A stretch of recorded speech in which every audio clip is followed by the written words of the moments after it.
नमस्कार, study IQ में स्वागत है आपका। मैं हूं अमृत उपाध्याय। केरल हाई कोर्ट के एक इंपॉर्टेंट जजमेंट पर बात कर लेते हैं। आपके इर्द गिर्द आपने जरूर फिजियोथेरेपिस्ट के क्लिनिक देखे होंगे या फिर फिजियोथेरेपिस्ट से कई बार आपने इलाज भी लिया होगा। लेकिन क्या आपने कभी सोचा वो डॉक्टर टाइटल यूज कर सकते हैं कि नहीं? IMA ने, इंडियन मेडिकल एसोसिएशन ने, उनके डॉक्टर टाइटल यूज करने के खिलाफ केरल हाई कोर्ट में केस किया था, याचिका दाखिल की थी और डिमांड की थी कि फिजियोथेरेपिस्ट को डॉक्टर टाइटल यूज करने से मना किया जाए। लेकिन आज केरल हाई कोर्ट का जो फैसला है उसमें केरल हाई कोर्ट ने कहा है कि मेडिकल डॉक्टर्स एक्सक्लूसिव राइट नहीं होल्ड करते हैं किसी तरह का कि वो डॉक्टर टाइटल का यूज करें। ठीक है, यानी MBBS जो MD होल्डर्स हैं, डिग्री होल्डर, सिर्फ उन्हीं के पास एक्सक्लूसिव राइट नहीं है डॉक्टर टाइटल लगाने की, और फिजियोथेरेपिस्ट भी डॉक्टर का इस्तेमाल कर सकते हैं, साथ ही PhD होल्डर तो करते ही हैं। ये पूरा मामला क्या है, आइए इसको समझ लेते हैं। देखिए, असली इसमें क्वेश्चन यही था कि क्या फिजियोथेरेपिस्ट अपने नाम के आगे डॉक्टर का टाइटल लगा सकते हैं या नहीं। ऑलरेडी लगाते हैं लोग, आपको पता है ऑलरेडी।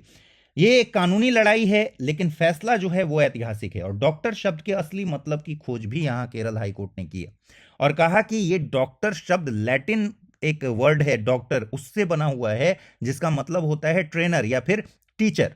तो इस मायने में ये एक्सक्लूसिव नहीं हो सकता सिर्फ मेडिकल प्रोफेशनल्स के लिए। अब आज की स्थिति क्या है, तो 4 नवंबर को एक फैसला आया था केरल हाई कोर्ट का। 4 नवंबर को आज के फैसले से ठीक उल्टा फैसला था, यानी फिजियोथेरेपिस्ट के लिए डॉक्टर का यूज मना कर दिया गया था। लेकिन वो इंटरिम ऑर्डर था, आज फाइनल ऑर्डर आया है। आज जो फाइनल ऑर्डर आया है उसमें कहा गया है कि डॉक्टर यूज कर सकते हैं फिजियोथेरेपिस्ट, इसमें कोई दिक्कत नहीं है। एक शर्त बताई गई है कि डॉक्टर आप प्रीफिक्स में यूज कर सकते हैं, यानी नाम के आगे डॉक्टर यूज करेंगे, लेकिन सफिक्स में, यानी डॉक्टर के बाद नाम आएगा और नाम के बाद सफिक्स में आपको लिखना पड़ेगा फिजियोथेरेपिस्ट। अगर ऑक्यूपेशनल थेरेपिस्ट हैं तो ऑक्यूपेशनल थेरेपिस्ट, ये लिखना पड़ेगा, मेंशन करना पड़ेगा। इससे कोई भ्रम की स्थिति ना बने कि आप MBBS होल्डर या MD होल्डर हैं, बस इतनी सी बात है। तो शर्त के साथ फैसला दिया गया है कि यूज कर सकते हैं। केरल हाईकोर्ट ने जो फैसला सुनाया उसमें कहा कि फिजियोथेरेपिस्ट या ऑक्यूपेशनल थेरेपिस्ट डॉक्टर की उपाधि कर सकते हैं उपयोग।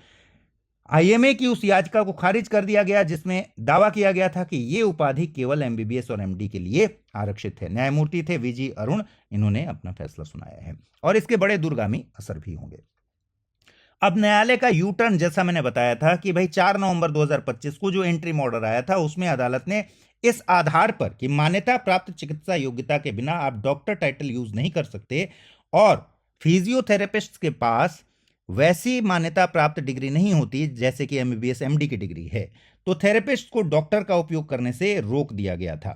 और IMA ने भी जो याचिका दाखिल की थी उसमें यही कहा था कि जब ऐसा करेंगे कि डॉक्टर की उपाधि का इस्तेमाल फिजियोथेरेपिस्ट भी करेंगे तो लोगों के लिए भ्रामक हो जाएगा और लोग समझेंगे कि ये MBBS MD हैं, और उसमें होगा यही कि लोगों के जीवन को खतरा हो जाएगा। लेकिन आज वो सारे तर्क खारिज हो गए। न्यायालय ने कहा कि गहरा अध्ययन किया गया है national commission of aided for aided and medical जो प्रैक्टिशनर्स हैं उनके लिए, हेल्थ केयर प्रोफेशनल्स के लिए जो एक्ट बना हुआ है, राष्ट्रीय संबद्ध और स्वास्थ्य देखभाल आयोग अधिनियम 2021, इसका गहरा अध्ययन करने के बाद अंतिम निर्णय लिया गया और रुख बदल दिया गया कोर्ट के द्वारा। अब तर्क देख लीजिए, IMA ने जो अपनी याचिका में तर्क दिया था उसमें एक तो कहा था कि समाज में डॉक्टर का मतलब एलोपैथिक चिकित्सक से ही समझा जाता है, MBBS MD समझा जाता है। हालांकि इस तर्क में कोई दम नहीं है, इसलिए क्योंकि आयुर्वेद के भी डॉक्टर अपने नाम के आगे प्रीफिक्स में डॉक्टर लगाते हैं,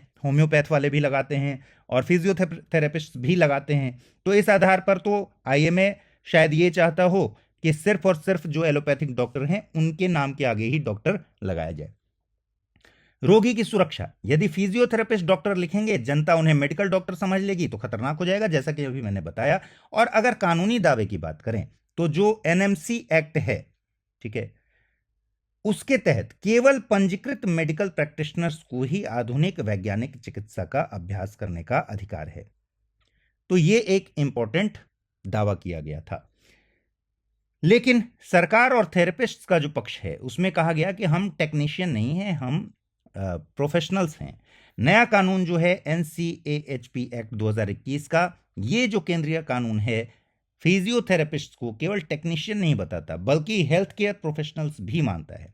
और फिजियोथेरेपिस्ट 3000 से 6000 घंटे के कठिन ट्रेनिंग का प्रोग्राम भी पूरा करते हैं, गहन प्रशिक्षण लेते हैं, तो वे केवल डॉक्टर के सहायक नहीं होते, वे प्रिवेंटिव और रिहैब सेवाओं के भी विशेषज्ञ होते हैं। ये दावा था थेरेपिस्ट की तरफ से। जबकि आईएमए कह रहा था कि भाई एक्ट के लिहाज से जो फिजियोथेरेपिस्ट हैं वो सिर्फ डॉक्टर्स के सहयोगी होने चाहिए, एक तरीके से सहायक स्टाफ होने चाहिए, ना कि उनको खुद डॉक्टर का टाइटल लगाना चाहिए। ठीक है, आगे बढ़े उससे पहले मैं बता दूं, अमृत उपाध्याय 007 इंस्टा पर मेरा पता है और सेम पता टेलीग्राम पर है, आप चाहें तो मुझे फॉलो कर सकते हैं। और रिपब्लिक डे सेल में जो बैच में एडमिशन आप लेना चाहते थे, अब 31 जनवरी तक आपके लिए इसको बढ़ा दिया गया है। 77% तक के ऑफ के साथ डबल वैलिडिटी दी जा रही है। 31 जनवरी तक आप अमृत लाइव कोड यूज करके एडमिशन ले सकते हैं। 2026-28 के लिए बैच है और मैं अभी 2027 के लिए आपको बता रहा हूं। अब आइए, जो फैसला आया उसमें क्या तर्क दिए गए अदालत की तरफ से। अदालत ने कहा कि कानून क्या कहता है। भाई, कानून में एक्सक्लूसिव राइट नहीं है।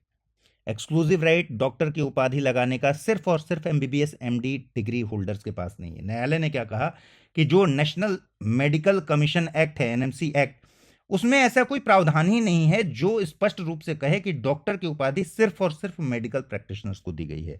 तो यहां तो एक ब्लैंक है कानून में ही। कानून में ऐसा कोई एक्सक्लूसिव राइट दिया ही नहीं गया है, इसको स्पष्ट कर दिया।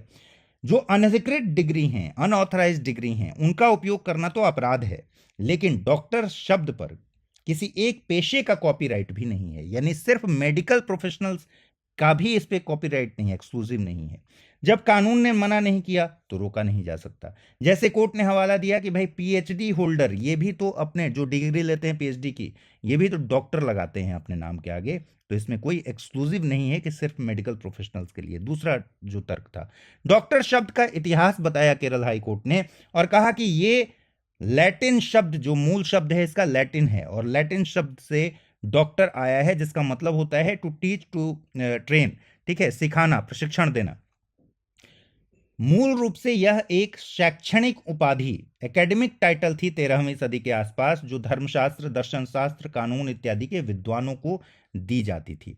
ठीक है, तो न्यायालय की टिप्पणी यह थी कि मानना गलत है कि डॉक्टर केवल चिकित्सा पेशेवरों के लिए ही है, पीएचडी धारक भी इसका उपयोग करते हैं, जबकि वे इलाज नहीं करते, ये एक्सक्लूसिव हो नहीं सकता। तीसरा जो तर्क कोर्ट ने दिया, कोर्ट ने कहा कि संसद की मंशा एनसीएएचपी एक्ट 2021 को multi disciplinary team based care को बढ़ावा देने के लिए लाया गया था। यानी इसमें डॉक्टर भी शामिल हैं, फिजियो भी शामिल हैं, नर्सेज भी शामिल हैं, ऑक्यूपेशनल थेरेपिस्ट भी शामिल हैं। तो संसद की मंशा यही थी, इसमें से हम किसी को बाहर नहीं कर सकते और हम सरकार की नीति के साथ छेड़छाड़ नहीं कर सकते। केरल हाईकोर्ट ने कहा कि अदालत का काम यह नहीं है कि सरकार की पॉलिसी के साथ छेड़छाड़ करे। तो फिजियोथेरेपिस्ट अब फर्स्ट कॉन्टैक्ट प्रोवाइडर हैं, यानी मरीज सीधे उनके पास जा सकते हैं। स्वास्थ्य सेवा का स्वरूप बदल रहा है। शर्त बस वही रख दी कि डॉक्टर का उपयोग कैसे करें, यह बता दिया केरल हाईकोर्ट ने। अदालत ने अनुमति दी कि पहचान स्पष्ट होनी चाहिए, मरीज भ्रमित नहीं होना चाहिए। तो सफिक्स लगाना अनिवार्य है, यानी प्रीफिक्स में आप डॉक्टर यूज कर सकते हैं। जैसे यहां एग्जाम्पल के तौर पर डॉक्टर राहुल शर्मा दिया है, तो यहां लिखा है पीटी, यानी फिजियोथेरेपिस्ट। इसी तरह डॉक्टर अंजलि वर्मा, तो डॉक्टर प्रीफिक्स में लगा सकते हैं, लेकिन सफिक्स में आपको ओटी लिखना पड़ेगा। तो ऑक्यूपेशनल थेरेपी, ये क्लियर होगा कि आप एमबीबीएस या फिर एमडी नहीं है, लेकिन बिना सफिक्स के उपयोग नहीं कर सकते। सिर्फ डॉक्टर राहुल शर्मा नहीं लिख सकते। लेकिन इतनी बात तय है कि अब पूरे अधिकार के साथ, केरल हाईकोर्ट के इस फैसले के बाद, आप पूरे अधिकार के साथ जो भी फिजियोथेरेपिस्ट हैं वो डॉक्टर यूज कर सकते हैं अपने नाम के बाद सफिक्स का इस्तेमाल करके, इसमें कोई दिक्कत नहीं है। फिलहाल इस वीडियो में इतना ही रखते हैं, अगले वीडियो में मुलाकात होगी। ख्याल रखिए अपना, नमस्कार। हिंदी में यूपीएससी की तैयारी से संबंधित प्रोग्राम्स को देखने के लिए सब्सक्राइब करें स्टडी IQ IAS हिंदी।